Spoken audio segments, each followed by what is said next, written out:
انگریزی زبان میں سائلنٹ حروف کو کب اور کیوں شامل کیا گیا؟ کب سے متعدد زبانوں کے الفاظ کو انگریزی زبان کا حصہ بنایا گیا؟ انگریزی زبان دنیا میں سب سے زیادہ بولی جانے والی زبانوں میں شامل ہے اور اس زبان کو پاکستان میں خاصی اہمیت دی جاتی ہے۔ یہاں اچھی نوکری کے لیے اچھی انگریزی بولنے اور لکھنے والوں کو باقی لوگوں کے مقابلے میں زیادہ ترجیح دی جاتی ہے، اس لیے انگریزی سیکھنے کا رجحان بہت زیادہ ہے۔ مگر انگریزی کے بیشتر الفاظ کا درست تلفظ ادا کرنا بہت مشکل ہوتا ہے، خاص طور پر اگر مادری زبان مختلف ہو۔ اس حوالے سے انگریزی زبان میں سائلنٹ ورڈز نمایاں کردار ادا کرتے ہیں۔ در حقیقت سائلنٹ حروف کی وجہ سے اگر آپ انگریزی کے پیچیدہ الفاظ کے تلفظ کو زبان سے دہرانے کی کوشش کریں تو یہ آسان نہیں ہوتا۔ ایک اندازے کے مطابق انگریزی کے 60% الفاظ میں سائلنٹ حروف شامل ہوتے ہیں اور ایسے افراد کے لیے زبان پر عبور حاصل کرنا بہت مشکل ہوتا ہے جن کی مادری زبان مختلف ہو۔ تو آخر انگریزی زبان میں سائلنٹ حروف کو کیوں شامل کیا گیا؟ بنیادی طور پر اس کی کوئی ایک وجہ نہیں، بلکہ انگریزی میں سائلنٹ حروف کی شمولیت میں 3 اہم عناصر نے کردار ادا کیا۔ تاریخی طور پر 90% انگریزی لفظ کا تلفظ ویسا ہی تھا جیسا ان کی سپیلنگ یا ہجے ہوتے تھے،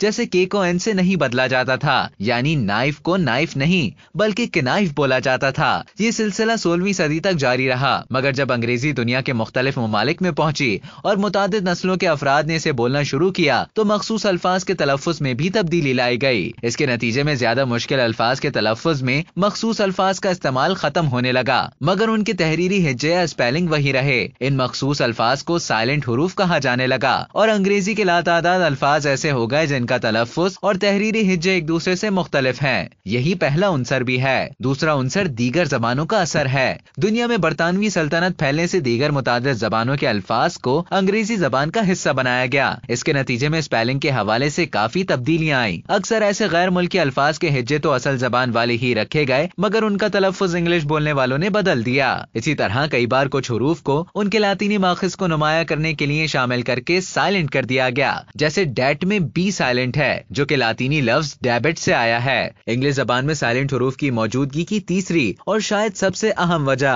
بنیادی طور پر اس زبان کے الفاظ کے تلفظ کو اسی طرح کے اسپیلنگ والے ورڈ سے منفرد یا الگ کرنا ہے۔ تو بظاہر یہ سائلنٹ حروف بیکار محسوس ہوتے ہیں، مگر انہیں نظر انداز کرنا ممکن نہیں کیونکہ وہ انگریزی زبان کے لیے بہت زیادہ اہم ہیں۔ اب تک کے لیے اتنا ہی۔ مزید اسی طرح کی دلچسپ معلومات حاصل کرنے کے لیے ٹیلی جنگ کے YouTube چینل کو سبسکرائب کریں اور فیس بک کے پیج کو لائک کرنا نہ بھولیں۔